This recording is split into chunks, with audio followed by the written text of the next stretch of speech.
Well, hello everyone. It's Dr. Vanessa coming at you. No, I am not a board certified surgeon, but I do have a podcast and a YouTube channel. And on that note, I'm here to talk about 1997's Face Off, starring, of course, Nicolas Cage, John Travolta, Joan Allen, and Gina Gershon. Now, of course, the movie plot point is bonkers. No one is doubting that.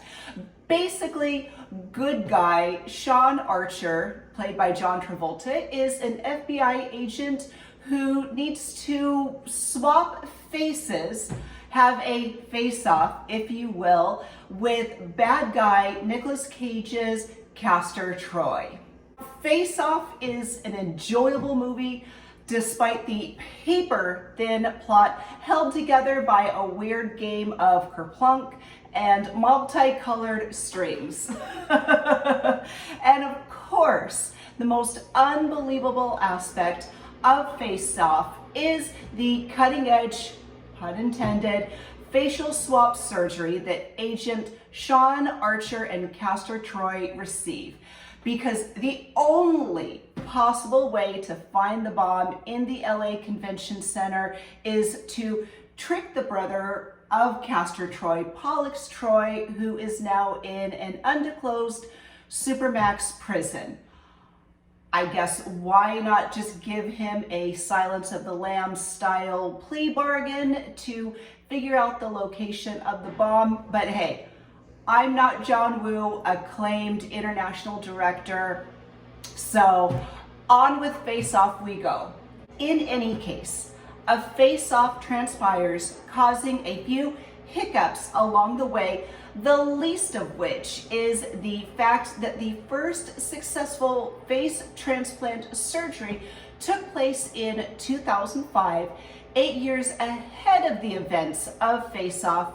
But in 1997, the Mayo Clinic did not have the resources of a super secret government organization whose sole mission was to find and capture one guy.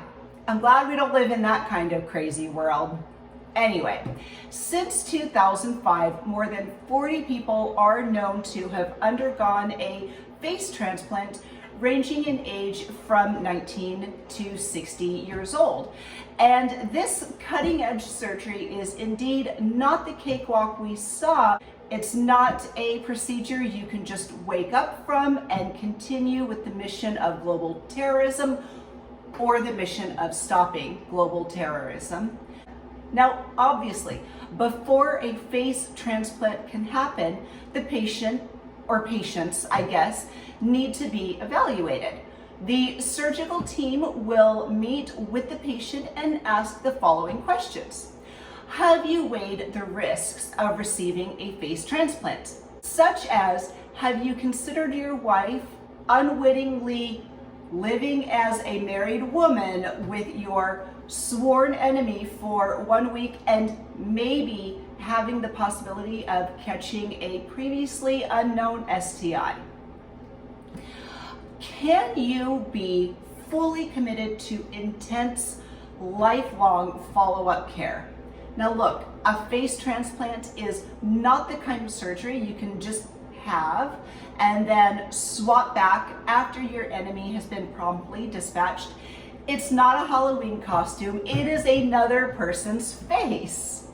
If your name is not Leatherface, you'll really need to consider this procedure. What benefits do you hope to gain from this surgery?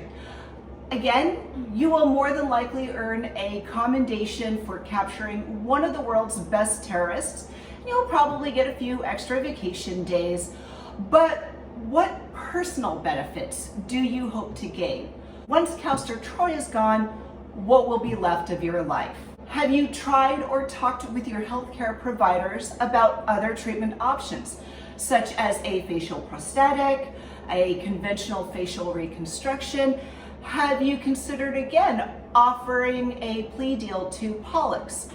Maybe since he thinks his big brother is gone, he'll be amenable to spilling the beans. Again, pun intended. Okay, you've decided the benefits outweigh the risks and you're ready to become your sworn enemy. Once you have made this calculated decision, you'll be evaluated by your transplant team.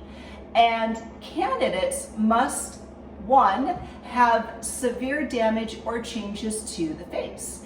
Now, I did not notice severe damage to either Sean or Castor's face, but maybe both men are damaged on the inside.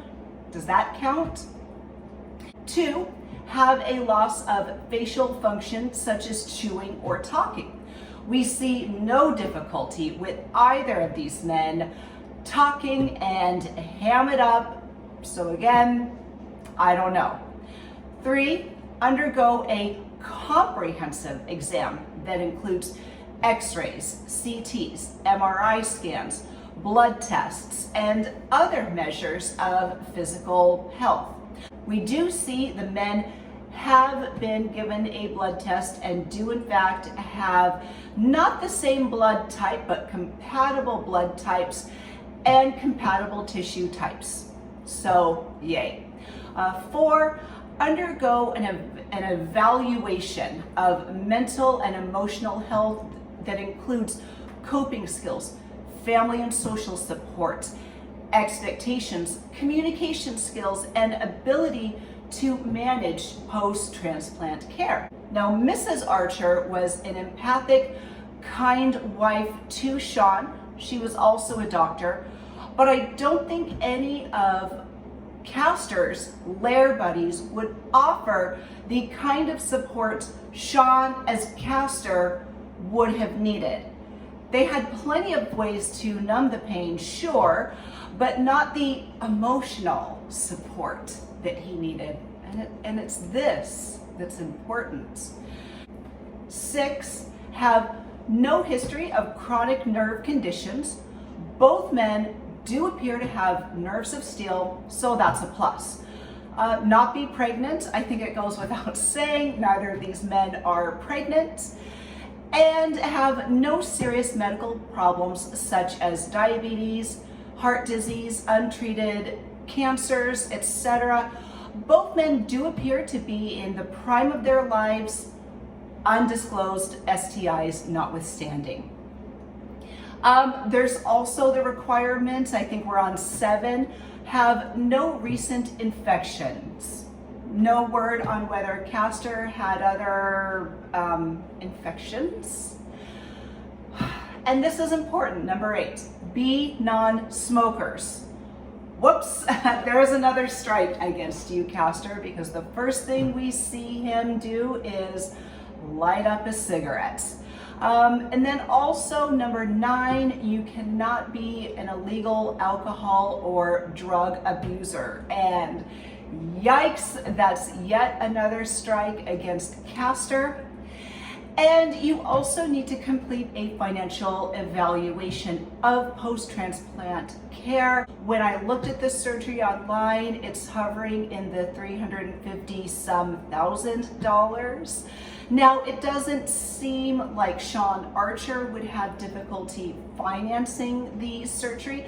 And of course, we know that Troy absolutely has ways to afford this procedure. And this was all well before he blew up the hospital and dispatched the surgical team. Okay, so once you have been cleared for the surgery, you will need to prepare. You'll need to visit the transplant center periodically so that again, your transplant team can evaluate blood types, tissue types, make sure that the surgery has not been affected, and they'll evaluate when you're ready for the transplant. Ahead of the surgery, you'll need to stay at a location that allows you to arrive at the hospital within a short time and leave the hospital so that you are close enough to continue to receive care, but be relaxed in a calm environment. And you will more than likely be expected to stay for about 2 to 3 months. I'm guessing a super secret black ops site does not count, but they did have cutting edge technology, again, pun intended, so maybe Archer was okay. The extent and length of your surgery depends on how much of the face and underlying structure is involved.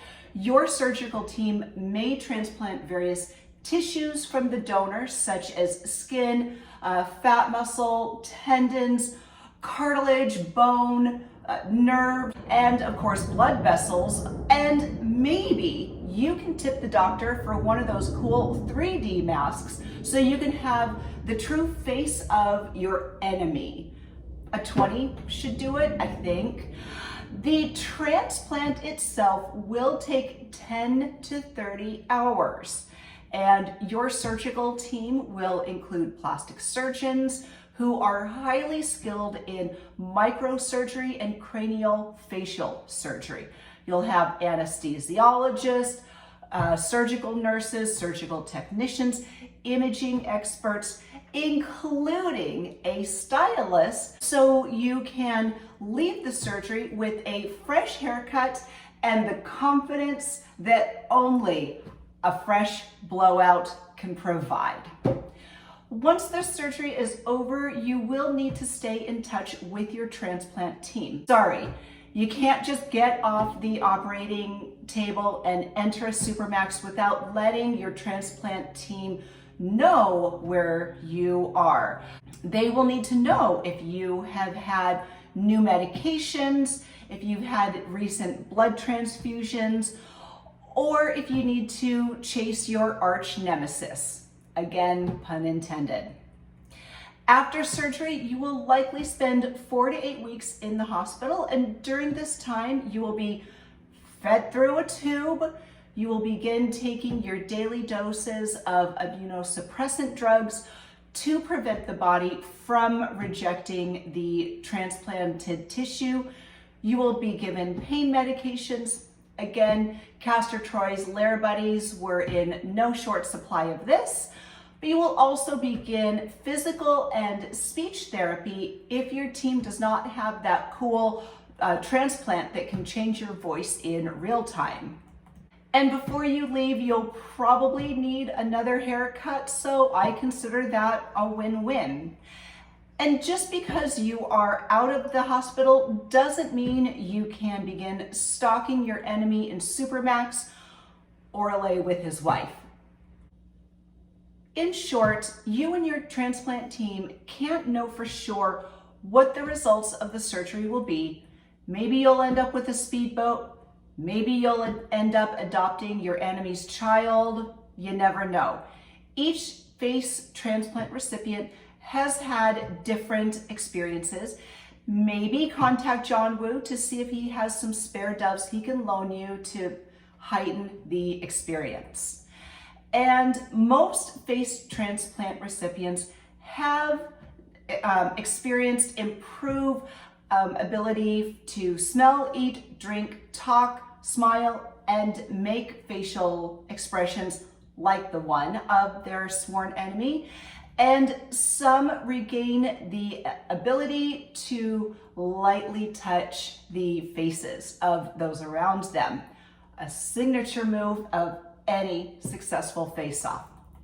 And since this procedure is still fairly new, the long-term results are yet to be determined, and your results will be affected by the extent of the operation, your body's response to the new tissue, non-physical aspects of your recovery, such as your emotional and psychological response to living with a new face. We do see both men respond in an overly dramatic fashion, but this could be just the sheer shock of wearing the skin of your enemy. Maybe it's the haircut, who knows? And you will increase the chance of a positive outcome by carefully following the care plan as outlined And again, this is something only you and your team of experts can decide. And of course, don't keep this procedure secret from your loved ones. Sure, the NSA might not be happy that you spilled the beans, but in the end, it's going to be worth it to know that you'll avoid a supermax situation or even a harpoon to the chest. So go ahead and give the subscribe button a magnetized kick to the chest so you never miss anything from us. We thank you for joining us for this first video to kick off Cageuary. Our next movie will be a complete 180 from Face Off. It is The Family Man, starring, of course, Nicolas Cage and Tia Leone. As always, we appreciate our listeners, our viewers, our supporters. Be sure to subscribe to the Real Relationships podcast wherever you get your podcasts. New episodes drop every Thursday, and new episodes of this show also drop every Thursday. We'll see you soon, and stay safe.